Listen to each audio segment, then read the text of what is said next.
हाँ पूरा जितना भी यूट्यूब वाला भैया बनी चाहे जितना भी लोग बस सब क्यों सुनी।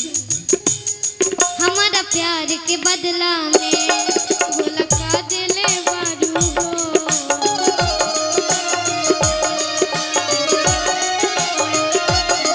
तू जब दिले बारू हो दादा का दिले बारू हो।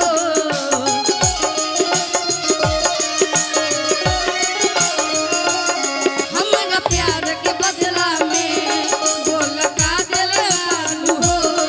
तू जब दिले बारू हो दादा का दिले बारू हो। तू जब दिले बारू हो दादा का दिले बारू हो। तू जब दिल बारू हो दादा का दिल बारू हो।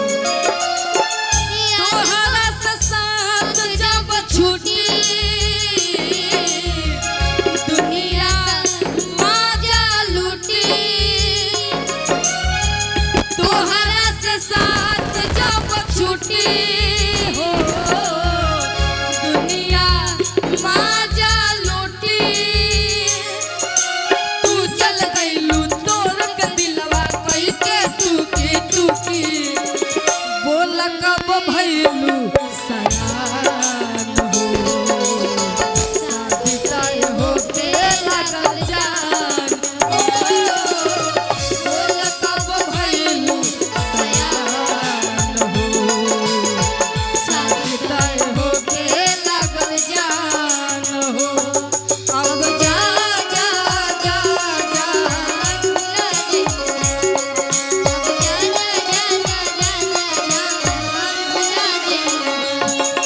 इसमें एक लाइन कहना चाहेंगे रघु बाबू, खास करके आपके लिए और जो भी हमारे यहाँ पे भाई मित्र बैठे हैं। और कहना क्या है, बीते गुजरे लम्हों की सारी बातें तड़पाती है। दिल की सुर की दीवारों पे बस याद ही रह जाती है। बाकी सब सपने होते हैं। अपने तो अपने होते हैं। अपने तो अपने होते हैं। अब जा जा जा जा भुला जइहा। अब जा जा जा जा भुला जइहा। तोहरा के दे दे हनी ई करे जा करी के।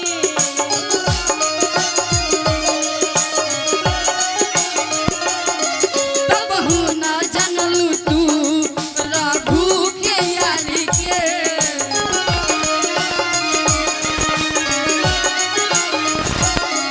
तोहरा के दे दे हनी ई करे जा करी के।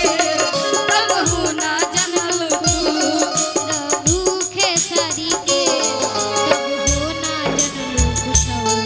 रघु के साड़ी के। तब हो ना जानलू कुछो। रघु के साड़ी के। अब एगो हमर ख्वाहिश पूरा कर द। जा जन बोलत हनी तो हमरा खातिर लिया दो। ये रघु, जहर इसमें एक लाइन आप ही कह दीजिए ना। किस्मत में ना रहलू पहिले ना हमसे कहलू। किस्मत में ना रहलू पहिले ना हमसे कहलू। प्रेम धारा में ना बहती हो। दिल